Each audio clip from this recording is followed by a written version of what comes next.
ምንድነው? እኔም ስሞት በኦርቶዶክስ ተመሳሳይ ይሄ ቅዱስ ብፁዕ እንደተባሉት ኤግዛክትሊ ይደረግልኛል።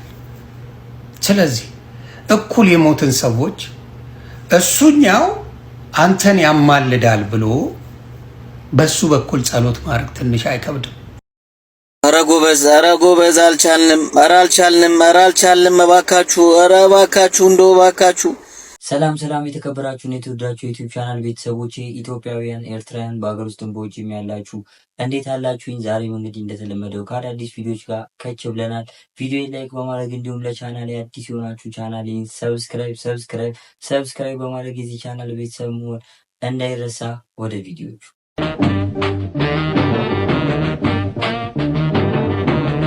ዛሬም አንድ ህጻን ልጅ አፈፈ ካላርኩ አይደለም።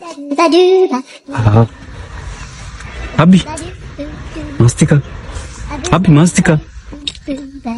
ራስ ብለው እባክህ ወደ ዘይት ማስቲካ ፈልግ። ከረሜላም እኮ አለ አቢ፣ ከረሜላ እሱ ብቻ አይደለም፣ ብስኩት አቢ። አረ ብስኩት አለኝ አቢ። ና ልሰድና ተነቀቀል ትጋብዘኛለህ? ተነቀቀል እንትን ሳልጠጣም ቢራ ከዛ ደስ ይለኛል። አንተ በድሮ ጊዜ እኮ ዛሬ ነው ያርገውና እኮ በዚህ በማስቲካ በአንድ ማስቲካ 8 ቦታ ቆራርጨው 8 ልጅ ነበር ሞዝ በየሰፈሩ ይሩ። ምን ደጉ ጊዜ ነው? ምን ባለፈው የከሌ ልጅ አወቀው በበግ ነው የተታለለውሽ፣ በበግ ነው የወሰዱት። እኔ አቅልዬ ለቀቀለና ጠብስ ስላልኩ ነው እንዴ? ኧረ ዘመኑ ከፍ አለ። እኔ በቶ ይሻለኛል ይሄን ስራ። አባቢ አሁን በከረሜላና በብስኩት ምናምን ቀርቷል። በበግ በቅቅል በጥብስ ነው። እባካችሁ ይህንን ቪዲዮ ለኔ ሳይሆን ለዚች ብላቴና እያላችሁ ሼር፣ ኮፒ ሊንክ እና ሪፖስት እንድታረጉ በፍቅር ጠይቃችኋለሁ። በአከራይና በተከራይ በተፈጠረው ግጭት ምክንያት ተከራዩ ይሄንን የምትመለከቱትን ብላቴና ሕፃን ይዞ ስለጠፋ ቤተሰቦቹ በጣም በትልቅ ሀዘን ውስጥ ይገኛሉ። የሷም አድራሻ እንዲገኝ በተለያዩ ሶሻል ሚዲያዎች ላይ ይሄን የምትመለከቱትን ፎቶ ለቀዋል ማለት ነው። እናንተም ሼር እና ኮፒ ሊንክ እያረጋችሁ በተመሳሳይ እንደዚህ አይነት ቪዲዮ እየሰራችሁ የዚች ልጅ አድራሻ እንዲገኝ እንድትተባበሩ ጠይቃለሁ። አመሰግናለሁ። ቤተሰቦች እንግዲህ እባካችሁ ህጻናት ልጆቻችሁን በጥንቃቄ ያለ መዘናጋት ጠብቋቸው። ወደ ኔክስት ቪዲዮ።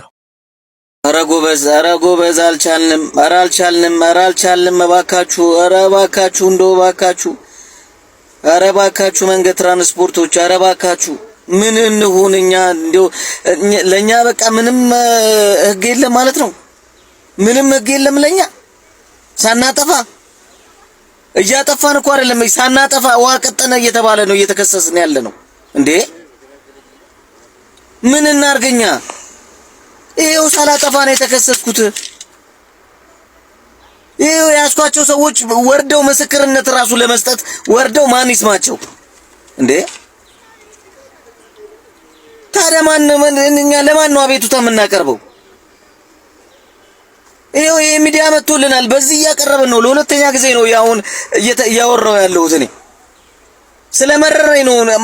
ምንም ፈልጌ አይደለም እኔ እዚህ ላይ የምቀርበው፣ ስለመረረኝ ነው። ከገባው በኋላ ነው ቢጫው ራሱ የበራው። ከገባው በኋላ ታዲያ በቢጫ መቆም አለብኝ እንዴ? ኧረ እባካችሁን ሰርተን እንግባ። ቤተሰብ አስተዳዳሪ ነን። እባካችሁ እንዴ ምን እንሁንኛ? እንግዲህ ለሁለተኛ ጊዜ ነው ያቀረብኩት እኔ። ይሄው የሚሰማን አተናል። እባካችሁ አዲስ አበባ የእብድ መናኸሪያ፣ የሹፌር እብድ መናኸሪያ አታርጉት። ልናብድ ነው እኛ እንዴ?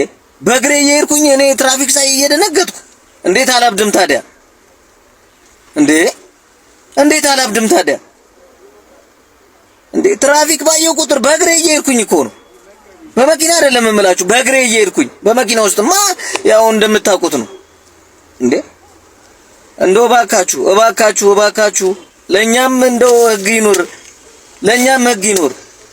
እንግዲህ ለመጀመሪያ ጊዜ አይደለም ለሁለተኛ ጊዜ ነው። የመጀመሪያውን ኃላፊ ድረስ ሄጃለሁ ብያችኋለሁ። የሚሰማኝ አጥቻለሁ ብያችኋለሁ። አሁንም የሚሰማኝ ስለሌለ እኚህ ሰውዬ ይዤ እኮ መሄድ እችል ነበረ በምስክር። ማን ግን የሚሰማኝ የለማ። በመጀመሪያው ታይቻለሁ። እባካችሁ አድርሱልኝ። እኔ ይሄንን ለሚመለከተው ሰው አድርሱልኝ። በቃ ሌላ ምንም የምለው ነገር የለም። ቤተሰቦች እንግዲህ ሁሉንም የህግ አስከባሪዎች ማለት ባንችልም እንግዲህ አንዳንድ የህግ አስከባሪዎች ግን ይህን ያህል ሰው እንዲማረርባቸው እያደረጉ ነው። እናንተስ በዚህ ጉዳይ ምን ትላላችሁ? እስኪ ቀጣዩን ቪዲዮ አይተን እንመለስ።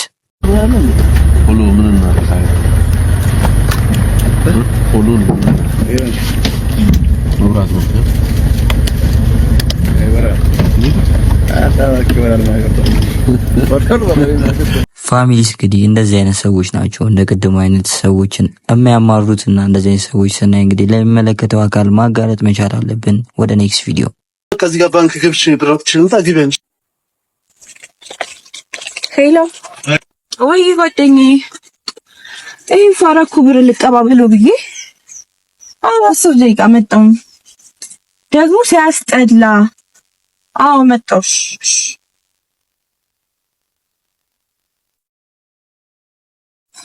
ውደስ ጠበኩሻ።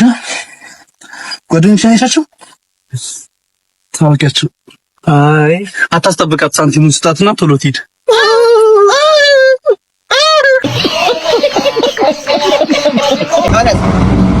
ታረስ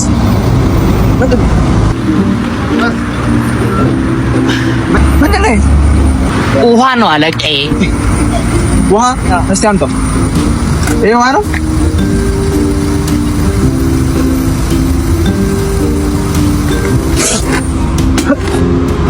ወይን እኮ ነው። ወይን ነው እና ተመስገን ጌታዬ፣ ለአንተ ምን ይሳናል? ድጋሚ ውሃውን ወደ ወይን ቀየርከው። አይ የፈጣሪ ስራ፣ ድጋሚ ውሃውን ወደ ወይን ቀየረው እንዴ! ከመከሰስ ይሻለዋል። ይመቸው። ቤት መቼ ሊታደስ ይችላል? ለበዓል። ምን ሊንጠለጠል ይችላል? ገመድ።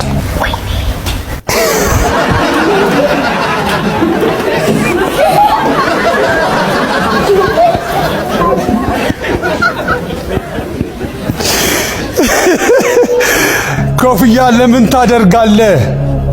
ፀጉሬ እንዳይበርደኝ።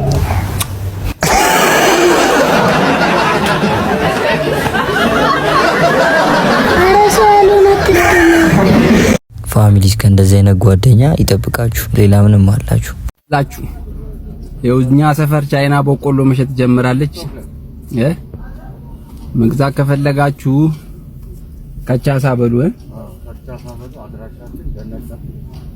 አይ ቻይና የማይገባበት እኮ የለም። ፋሚሊስ እንግዲህ ቻይኖቹ በስተመጨረሻም በቆሎ ጠበሳንም ተቆጣጥሮታል። ምን ትላላችሁ? ወደ ኔክስት ቪዲዮ። ያስቃዝነኝ በጣም ነው የምቃዝነው። ዶክተር ሰላም ነው? ሰላም ነው። ሰላም ነው። ውስጤን ያመመኝ በጣም ባርባሪ ያለኝ ያስቃዝነኝ በጣም ነው የምቃዝነው። አቤት ውስጤ ብታይ ዶክተር ድረስልኝ፣ አሞኛል፣ አልቻልኩም ዶክተሬ። ኦኬ ምን መሰለው ወንድሜ፣ አሁን ይሄ ሊሆን የሚችለው ዘ ሆሞግራፊ ኦፍ ዲዚስ የሚባል በሽታ አለ፣ ወይም ደግሞ ኢንተርናሊ ዲስከሽን ኦፍ ማፕስ የሚባል በሽታም ሊሆን ይችላል። ስለዚህ ምን ታደርግልኛለህ መሰለህ፣ ላቦራቶሪ ትሄድና ሰገር ይዘህልኝ። እሺ ቶሎ በል። እሺ እሺ።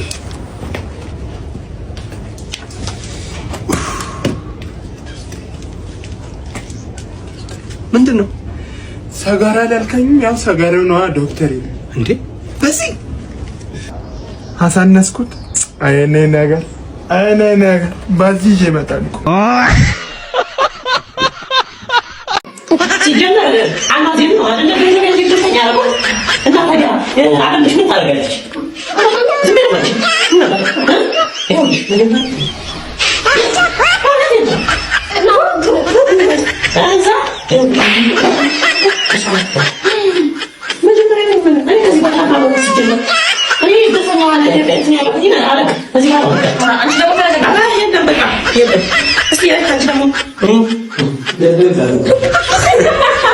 ይህን ነገር ፋሚሊስ ከወንዶች የተሻለ ሴቶች እህቶቻችን ያውቁታል። ጨርሷት እኮ ገደሏት ልጃቸውን።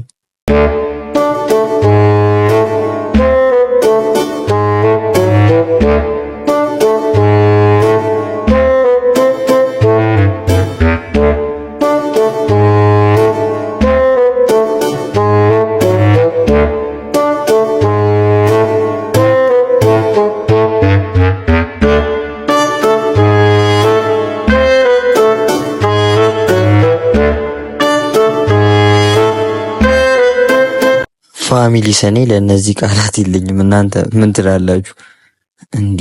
እንደዚህ ይቻላል እንዴ? ሄሎ። አቤት። ሰኒዬ እንዴት ነሽ? ደህና ነኝ። ደስ ይላል። ሰኒዬ ስራ ጥሩ ነው? ጥሩ ነው። ደስ ይላል ሰኒዬ ደስ ይላል። ምግብ በላሽ እንዴ ሰኒዬ? አዎ በልቻለሁ። ደስ ይላል። ፋዘር ግን ተሻላችሁ? ተሽሎታል። ደስ ይላል ሰኒዬ ደስ ይላል። እኔ ቆይ መላክ እንዴ ነው የምነግርህ? አትደውልልኝ አትልም እንዴ? ምንድን ነው ከኔ የምትፈልገው? ደስ ይላል ሰኒዬ ደስ ይላል። ፋሚሊስ እንግዲህ ለሲንግል ጓደኞቻችሁ ላኩላቸው ወደ ኔክስት ቪዲዮ። ብዙ ጊዜ ሚዲያ ላይ መጥተው የሚያወሩ ባሎች ወይም ደግሞ ለሚስታቸው ጥሩ ፍቅር እንደሚሰጡ አክት የሚያደርጉ ባሎች ከበስተጀርባ ሚስቶቻቸው እንደሚያስለቅሱ ናቸው። ምናልባት ይቺ ልጅ መናገር የማትፈልግበት የራሷ ብዙ ሪዝን አላት። ሲቀጥል ብቸኛ ስለሆነች ነው። በነገራችን ላይ እንደነገርኳችሁ ሴት ልጅ ቤተሰብ ሲኖራት ቤተሰብ ከጎኗ አብሯት ያሉ የምትመካባቸው ቤተሰቦች ሲኖሯት ማንም አባቱ ወንድ ልጅ አፉን አይከፍትባትም። ብቸኛ ከሆነች ግን አፉን እየከፈተባት ይኖራል። ይሄ የታወቀ ነው። ይሄ የትኛውም ሴት ቤተሰብ የሌላት ሴት አጠገቧ ቤተሰቦች ወንድሞች የሌላት ሴት የባል ቤተሰብ ባልም እንደ ልቡ ነው የሚጨማለቅባት የሚጸብቅ እንደ ልቡ የሚያደርግባት ማለት ነው። የምሬ ነው የምላችሁ። ሶ አንተ አቤል ተባለ በመጀመሪያ ደረጃ ለሚስት ባልነክ አይደለም ወለ አለሌውክ ባልነክ ሲቀር እዛ ጋር የምትከፍታ የምትሰራው ቪዲዮ ሚስት ፍቅር አለ የላችሁም። ሲጀመር ፍቅር አልነበራችሁም የላችሁ። ለሚስትህ ትክክለኛ ባል አይደለም። ሚስትህን እንደ ባል ሆነ አላልካትም። የሚገባትን አልሰጣትም። ምናልባት ፍቅርና ክብር እንክብካቤክ ቪዲዮ ላይ ሊሆን ይችላል። ቪዲዮን ከሰጋ በኋላ ግን ሚስትን ደም ነው የምታስለቅሳት። ደም ማለት ነው። አሁንም አፈን እላፊ መተክ ሚዲያ ላይ የምታወራው አንተ እንጂ እሷ አይደለችም። እሷ ምንም አላለችም። ግን አሁን ላይ የምታረገው አክት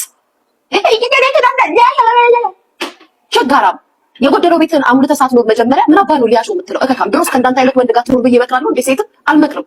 እንደውም ጎበዝ ናት ነገርኩ። ቤተሰብ ስለሌላት ነው ልጅ ካንተ ጋር ይኖረችው። ቀድሞውኑ እዚህ ሀገር አዲስ አበባ ላይ ንፍጣም እንደዚህ አፈን የምትከፍት ወንድ ሆነማ ማንም ሴት አብረሃት ነው። መጀመሪያ ራስን ተመልከት። አጠገብ ያሉ እናቶች እንኳን አመክሮ አላስተካከሉ። ሚዲያ ላይ ከፍተህ እናታችሁ እንደዚህ ትሆን እያልክ ስትሳደብ እናቱ የሚወድ ሰው መጥቶ እናቱን ላይክ ያድርግ ይላል። አንተ ቀድሞውኑ እናትን ታከብራለህ እንዴ? እናትን የምታከብር ወንድ ብትሆን ኖሮ የሰውን እናት በዚህ ደረጃው ታትሳደብም ነበር። እኛ ሚዲያ ላይ ወጥተህ የኛን እናቶች እንደዚህ ከተሳደብኩ እኮ ሚስትህን እኮ ቀን በቀን ነው እየሰደብካት የምታኖራት የነበር ማለት ነው። የወንድ ልጅ ስነ ምግባርና ማንነትን ለማወቅ በጣም ቀላል እኮ። ውጭ የምታሳየው አክት ቤቱ ላይ በእጥፍ ይጨምራል። የታወቀ ነው። የምትፈነዳ ከሆነ ቤት ውስጥ ትፈነዳለህ። የምትሳደብ ከሆነ ቤት ውስጥ ትሳደባለህ። ምንም ለውጥ የለውም። ባህሪን ማንም አይለቀውም። እኔን ወጥተህ ቪዲዮ ላይ ቤተሰቦቼ እንዴት ነው? በሊያሾ ሀሳብ ተስማማላችሁ? የጥንዶቹ ፍቺና እሷ ያነሳችሁ ሀሳብ ይገናኛል? እስኪ ሀሳባችሁን ኮሜንት ሴክሽን ላይ አሳውቁኝ። ወደ ኔክስት ቪዲዮ።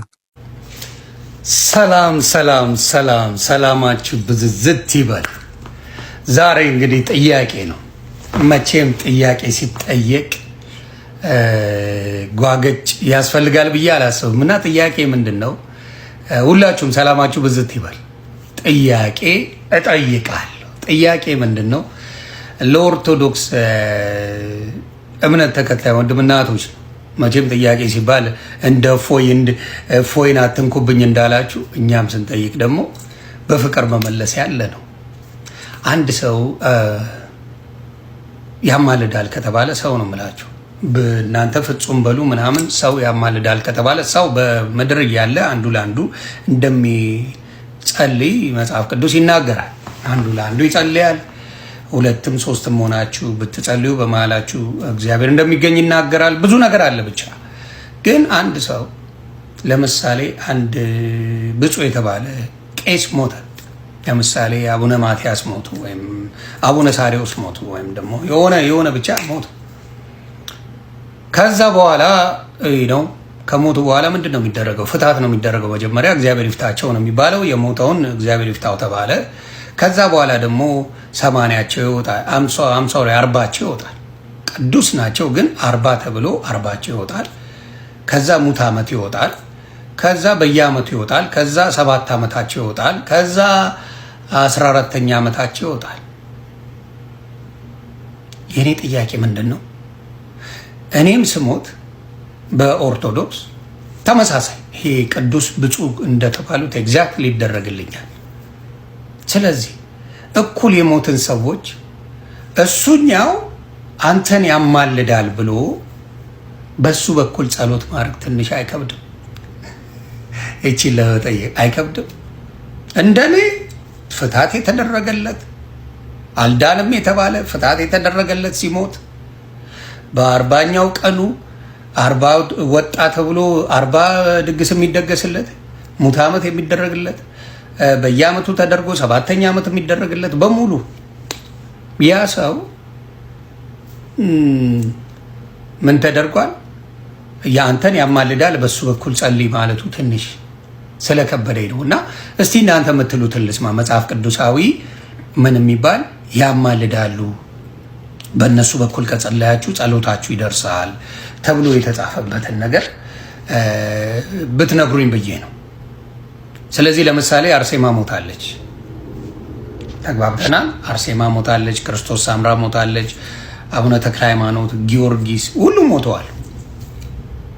አልተነሱ በሙሉ አልተነሱም። እና እነዚህ 40ቸው ነው 80ቸው ምናምን የወጣ ሰዎች ራሳቸውን ያላዳኑ ሰዎች ክርስቶስ ብቻ ነው ራሱን ሞትን ድል አድርጎ የተነሳው። ምክንያቱም የኃጢአት ደሞዝ ሞት ነው። ያንን ሞት ድል አድርጎ የተነሳው ክርስቶስ ብቻ ነው። ስለዚህ ያንን እንዴት አድርጋችሁ ነው እነዛ ሰዎች ያማልዳሉ ለኔ ይደርሳሉ ተብሎ ቀናቸው በደንብ በቤተ ክርስቲያን የሚከበርላቸው ያማልዳሉ ተብሎ በእነሱ በኩል የሚጸለየው ለምንድን ነው? ሌላው ምንድን ነው? እኔ ቀጥታ ክርስቶስ ጋር በጸልይ አይደርስም ወይ? እኔ ቀጥታ ሸክማቸው የከበደ በሙሉ ወደ እኔ ኑ አሳርፋቸዋለሁ ይላል መጽሐፍ ቅዱስ። እና እኔ ቀጥታ በመጽሐፍ ቅዱስ ተመርቼ እኔ ቀጥታ ወደ ኢየሱስ ክርስቶስ ብጸልይ ምንድነው አትችልም የምትሉ ብዙ ኤክስኪውዝ የሚሰጡት እኔ ኃጢአተኛ ስለሆንኩኝ እነሱ የተሻሉ ስለሆኑ እነሱ አንተ ቅድስና ማከለከለ ኢየሱስ ክርስቶስ ስለ ኃጢአታችን ለሁሉም እኩል ነው የሞተው። አንተን ከዛ ሰው ማን ለየ? ማን ነው የለየ? እሱ ከሞተ በኋላ ጻድቅ ነው ብለህ እንድታስብ እሱ ከሆነ አንተ ማትሆንበት ምንድነው ምክንያት? አንቺ ማትሆንበት ምንድነው ምክንያቱ? ስለዚህ ምክንያቱም ዮሐንስ 14:6 ላይ ሲናገር እኔ እውነትም መንገድም ሕይወትም ነኝ በእኔ በቀር ወደ አብ የሚመጣ የለም ይላል። ስለዚህ ይህንን ነገር እየተናገረ እውነቱም መንገዱም ሕይወትም እሱ ሆኖ እያለ በሌሎች በኩል የምንሄደው ነገር ለምንድን ነው? እስቲ ይህንን ነገር አብራሩልኝ። ሰላማችሁ ይብዛ። መቼም እዚህ ላይ ስድብ ታመጣላችሁ ብዬ አላስብም፣ ግን ስድብም ካለ እግዚአብሔር ይባርካችሁ ለማለት ነው። ሰላማችሁ ይብዛ። መልሱን እፈልጋለሁ። እርግጠኛ ነኝ እና አክሊለም እነ መዝሙረ ያሬድም እነ ልደትም እነ ፈለገም ይቺን መልስ ስለምታውቁኝ ስለምንተዋወቅ ብትመልሱልኝ ደስ ይለኛል። መልካም ጊዜ መቻችሁ። ቤተሰቦች እንግዲህ ዮኒ ማኛ ወዴት እየሄደ እንደሆነ አናቅም። ጭራሽ ባስ ብሎ በብፁዕ አባቶቻችን በነ አቡነ ማትያስ ስም እየጠቀሰ እንደዚህ አይነት ሀሳቦችን ማንሳት ጀምሯል። ታዲያ እንግዲህ እነ ፈለገ አትናቴዎስም በዚህ ጉዳይ ፈጣን መልስ እንደሚሰጡ እርግጠኛ ነኝ። እናንተስ ምን ይሰማችኋል? ሀሳብ አስተያየታችሁን ኮሜንት ሴክሽን ላይ ያሳውቁኝ። አመሰግናለሁ። ፋሚሊስ እንግዲህ ለዛሬ ይዤላችሁ የመጣኋቸው ቪዲዮዎች እነዚህን ይመስሉ ነበረ። ቪዲዮ ላይክ በማድረግ እንዲሁም ለቻናል አዲስ የሆናችሁ ቻናልን ሰብስክራይብ በማድረግ የዚህ ቻናል ቤተሰብ መሆን እንዳይረሳ። በቀጣይ በአዳዲስ ቪዲዮዎች እስከምንገናኝ መልካም ጊዜ ይመቻችሁ።